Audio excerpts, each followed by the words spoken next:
You know, attorney, this is a committee hearing. I think next time you should come here prepared. You should do your homework. No offense meant, pero para maliwanagan po tayo. Dalawa ho ang AOM ninyo. Ulitin ko po, yung isang AOM ninyo is 70 million pesos. Yung pangalawang AOM, sabi nyo 37.5. But the total cash advances as per your report is 112.5 million pesos. May kulang na 5 million pesos. So ano bang ibig sabihin ninyo dun sa report ninyo? Yung 5 million pesos, walang AOM yon. Wala eh. Mr. Chair, yung AOM po, ang total nung first is 75 million. Correct. I stand corrected. 75 million pesos pala. Okay, now. Para maintindihan ng mga nanonood, ng mga tao dito na simpleng kababayan lang po natin, ano ba ang ibig sabihin ng Audit Observation Memorandum? Ako na lang muna. Tell me if I'm correct or if I'm wrong. Ang Audit Observation Memorandum, ini-issue po yan ng COA dahil may nakita silang hindi sang-ayon sa INGAS, hindi po ba? May tinatawag tayong INGAS sa COA, yung Government Accounting Procedure or something. In short, it does not conform to the normal transactions. Every agency has a auditor, hindi po ba? Ngayon, ang COA, post-audit po kayo. Wala na po tayong pre-audit. Matagal na ho wala tayong pre-audit. Pagkatapos ng transaction, kompleto po yon, disbursement vouchers, lahat, cheque. Pino-post-audit po yon. If you see something is wrong with the transaction, kung makita ninyong may red flag, hindi po ba nag-i-issue kayo ng AOM? Tama po, Mr. Chair. Okay. After the issuance of AOM, kaya po natin ini-issue yung AOM so that the agency concerned with regards to the transaction is given the opportunity na sagutin, hindi po ba? Kaya sinasabi nyo, ito yung nakita namin, mga mali po ito, binibigyan ng agency ng panahon para sumagot, hindi po ba? Tama po, Mr. Okay. Chair. Now, pag sumagot sila, pag nakita ninyong it does not conform to the normal accounting procedures of the government,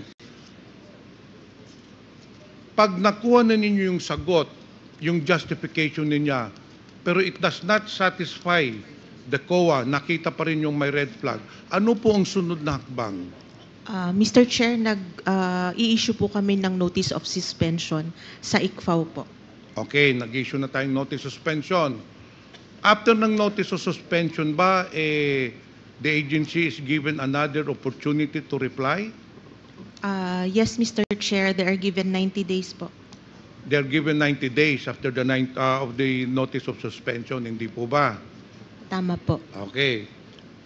Now, after 90 days, after they have submitted their justification, again, if you're still not satisfied, if you think the transaction is still illegal, nag-i-issue na po kayo ng notice of disallowance, hindi po ba?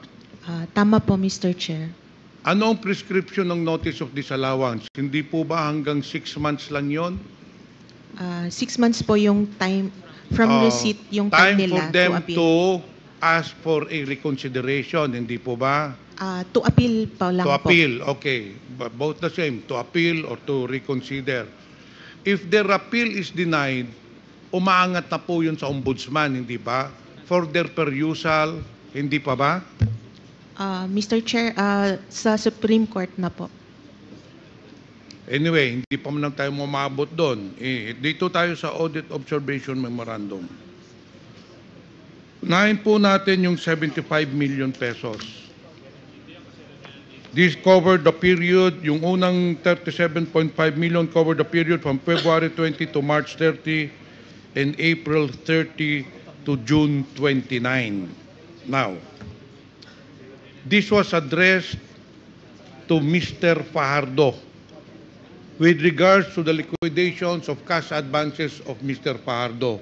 I want to put it on record that the two checks amounting to 75 million pesos were cash advanced or made na advance po ni Mr. Pardo. Now, sa AOM po, ang nakalagay po dito, we noted the following deficiencies.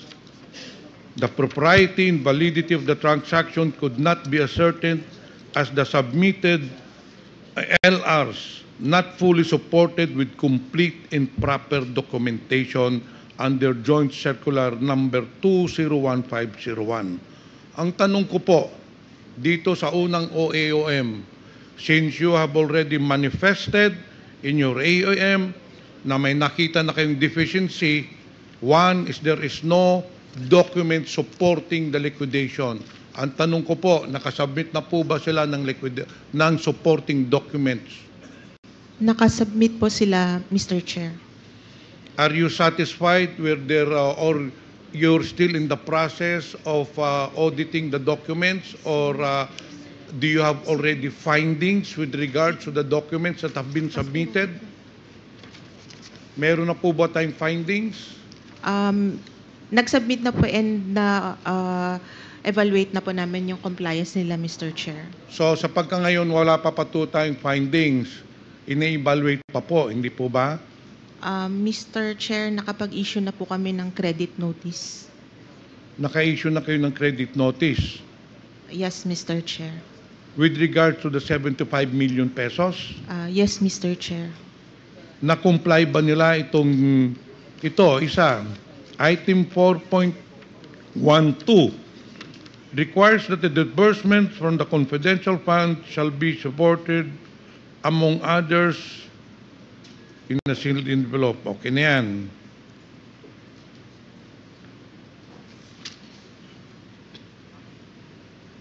Dito tayo sa yung accomplishments. Yung counterinsurgency program, payment of incentives or traveling relative to the confidential operations. Did you also issue credit notice to this? Mr. Chair, the credit notice is for the entire AOM po. But why would you issue a credit notice when in fact, in accordance with the joint circular, it is very clear that intelligence and confidential funds traveling expenses are not allowed? Part of their compliance is they've explained that it was for actually for transport for operation expenses. So you issued a Confidential. credit notice for the entire 75 million pesos. Yes, Mr. Chair. Okay, dito tayo sa pangalawa. Yung August 8. Again, the same findings. This is with regards to 37.5 million. May I know the status of this? Mr. Chair, as to the the AOM number 2024-171, we received their compliance on August 27, 2024, and the audit of the evaluation of their compliance is still ongoing, Mr. Chair. So you're still evaluating it. Yes, Mr. Chair. Ganun din po ang nakalagay dito. The proprietary sanction could not be ascertained as the submitted LRs were not fully supported with complete and proper documentation. Ito ba ay pinatutunayan mo na may mga dokumento na? Mr. Chair, may information po ako na nag-submit po na po sila ng compliance. But since ako po ang nagre-review ng audit, hindi pa po na-submit sa akin for review. Wala ba kayong nakikita dito sa findings ninyo na labag sa batas o labag dun sa joint circular? On paragraph 5, nakalagay po dito, the confidential funds shall be used only for confidential expenses, including purchase of information, blah, blah, blah, blah. Ngayon, ito yung analysis ninyo. Analysis of the submitted accomplishment report revealed that the amount of 2,540,000 pesos was used for the purchase of information relative to car loan scams whose victims are mostly personnel of the Department of Education. Ito ang tanong ko, sa tingin ba ninyo, sakop pa ba ng intelligence fund, confidential funds, ang pag-purchase ng information para sa car loan scams?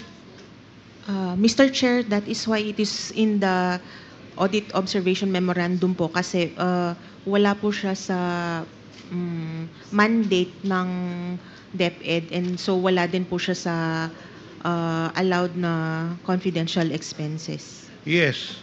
Dito rin sa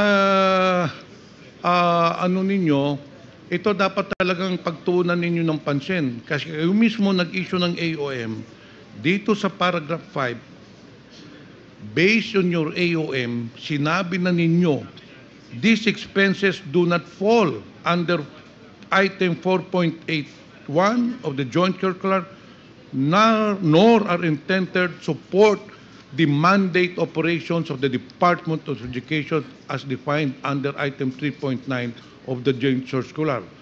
Thus, Mr. Chair, very clear, the same should not be charged against the confidential fund of the agency. So very clear po, kayo na po nagsabi na hindi pwedeng i-charge itong pag-purchase ng information with regards to the car loan scams. Ano ba ang koneksyon ng purchase information supposedly for intelligence gathering para sinasabi ninyo na para sa hindi madala yung mga bata, mga estudyante, hindi ma-influence ng mga NPA. Wala namang NPA dito sa car loan scams So this will be noted and hopefully you will really be diligent in your issuance of, because as for me, I am not an auditor, at trabaho ninyo yan, pero nakikita ko na ito, this should fall under the notice of suspension. Very clear ho yan, attorney. Kailangan ho i-suspend po yan.